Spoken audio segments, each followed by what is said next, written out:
In my early 30s, raising our family, we were working, and I have a daughter, and she was in junior high at that point, and we were worrying about soccer practice, and we were worrying about making a living and taking care of the things at home. And you see it as, well, I voted, that's about as far as I need to take it, and what's the use? It takes me 10 minutes. I may or may not think through issues before I even walk into the voting booth, but I did my part. Move on your way and get back to life.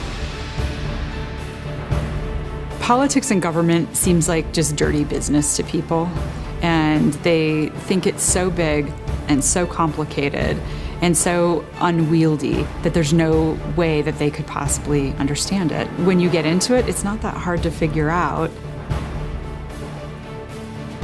I grew up in a very liberal household in Southern California. Really didn't get a lot of the understanding of the way things were supposed to work. You'd hear a flippant comment every once in a while about, well, somebody ought to do something about that. It was more of a slow process for me to understand that I needed to be more involved. When you just vote, you don't really understand how many opportunities there are to be involved as a citizen. Our generation wants to be left alone, yet they don't realize that government does not have the solutions for them. It will not continue to give you free stuff that's really not free. What it's going to do is control you and give you parameters around your life. And that's not at all what our generation wants. We don't want anyone telling us what to do. Enough is enough. I've got to do something. I've got to get involved.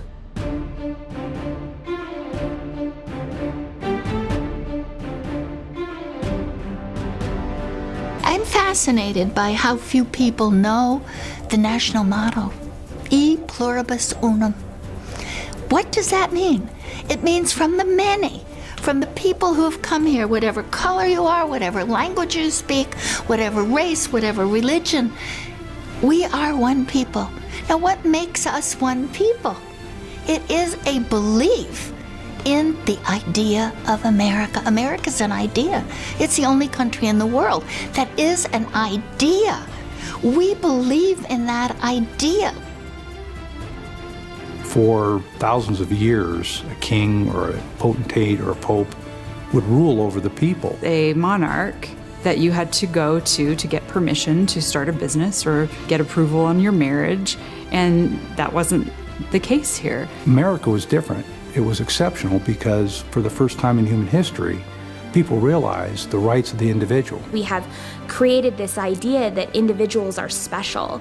Every single person matters. All of us individually inherently know what's best for ourselves and not government. And you have the ability to make your life what you want it to be. It's not up to somebody else. It shouldn't be up to somebody else. It's in your hands. People all over the world thought it was insane that the ordinary man simply couldn't govern himself. We didn't need the government to do every last thing, to tell us what to do and where to go and how to do it. That was the magic of the United States Declaration of Independence and its Constitution. The Declaration of Independence is the idea of America. The Constitution is the rule book, how it works, how government needs to be set up. The Constitution protects the Declaration of Independence. The document that tells government, you are in charge of something this big, and the Constitution restrains the government to being that small. There has never been a set of documents that allows the opportunity for the human being to be freer, to have life, liberty, and the pursuit of happiness as ours do. Liberty is the responsible exercise of freedom. I get to do with my life what I choose to do with my life. And as long as I'm not harming somebody with my choices, I expect my choices not to be infringed upon. Freedom is a messy business. You might not like what the other guy does with his freedom. He might decide to have a different religion than I think is the one true religion. Okay, I just need to be okay with that. We need to thicken our skin up a little bit if somebody is doing something with their liberty that we don't think we should do with our liberty. And government cannot take those rights away. They're protected, they're enshrined in our founding documents, but they must be enshrined in our hearts. It is something that government doesn't give us, that we have naturally, nature gives us, or God gives us. Government will take away anything in its search for power, in its overreach. Only we can protect those unalienable rights that are born to every human being on the planet and that we need to understand and defend.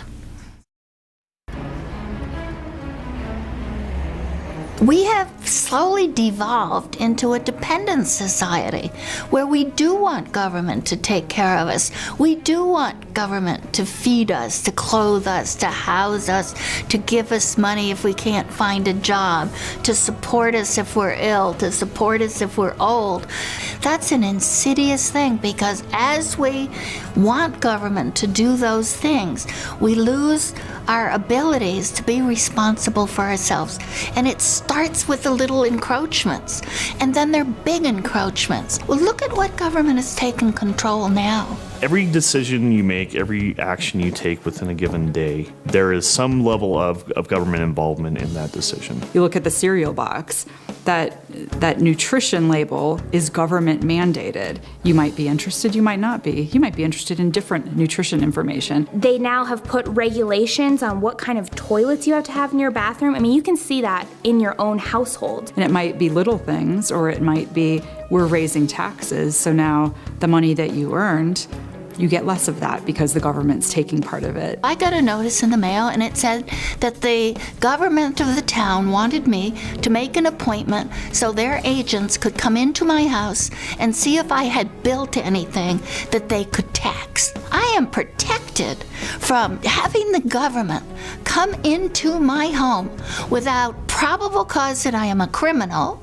or without a warrant from a judge. To me, it's just mind-boggling. And that's why costs continue to go up, especially in the regulatory state, is there's so much that people are trying to protect people from. I mean, I don't know how you would keep up with the regulatory state and how you'd keep up with every law when there's thousands done every year.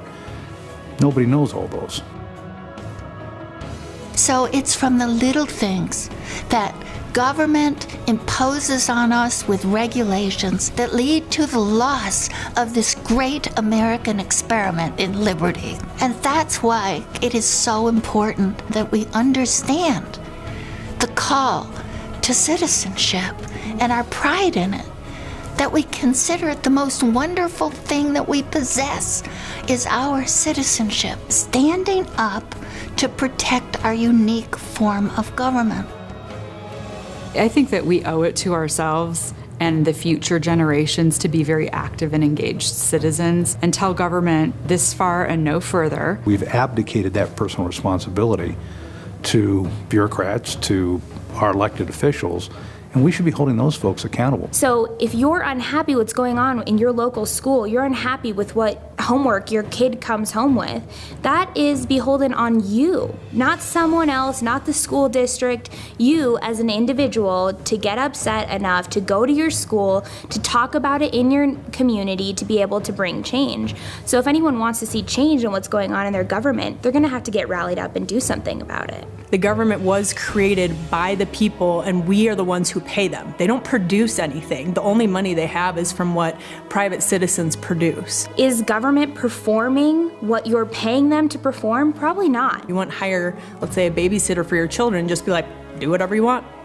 You know, you're going to put rules in place, have them eat dinner at this time, have them go to bed at this time. And so it is our right to restrict them, to try to course correct them where we think they're straying, and to fight back when we think that they're going too far. It is our right. We are technically their boss.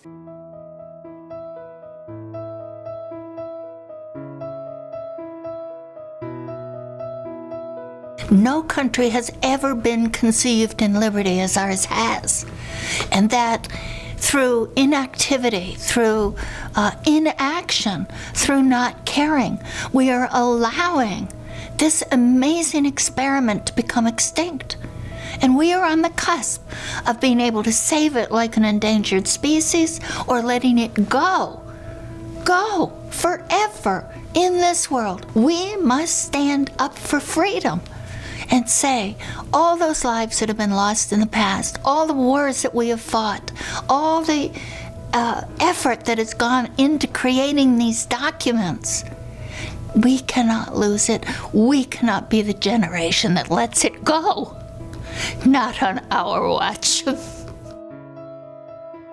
You don't have to go to Washington, D.C. to make a big impression or to change the world. You can do it locally. You can do it in your own neighborhood, whether it's an HOA or in your town.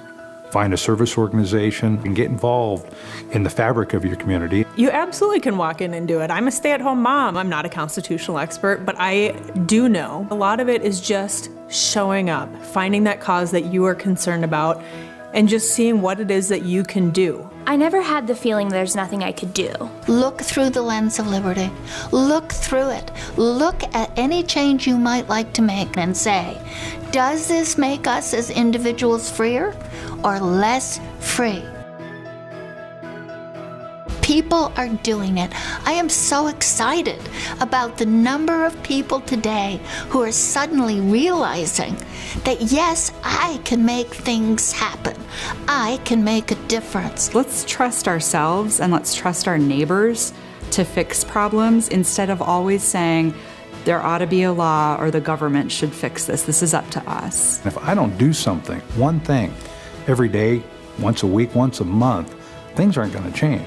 Washington's not going to correct itself. It's time for us to step up and use all the tools at our disposal and take the government back. There's opportunities at every turn, and if you don't get involved, it's going to be decided for you. It's like the bald eagle. You know, the time came when it was endangered, where we were going to lose our national symbol. And people stopped and said, we cannot allow this to happen. And now they're bald eagles everywhere. They have come back with great force. We can do that. This is the moment when we can take it back. If Americans will stand up and say, I am a citizen, I am not going to allow that to happen. I am drawing a line in the sand. Freedom does not begin in the White House. It begins in your house.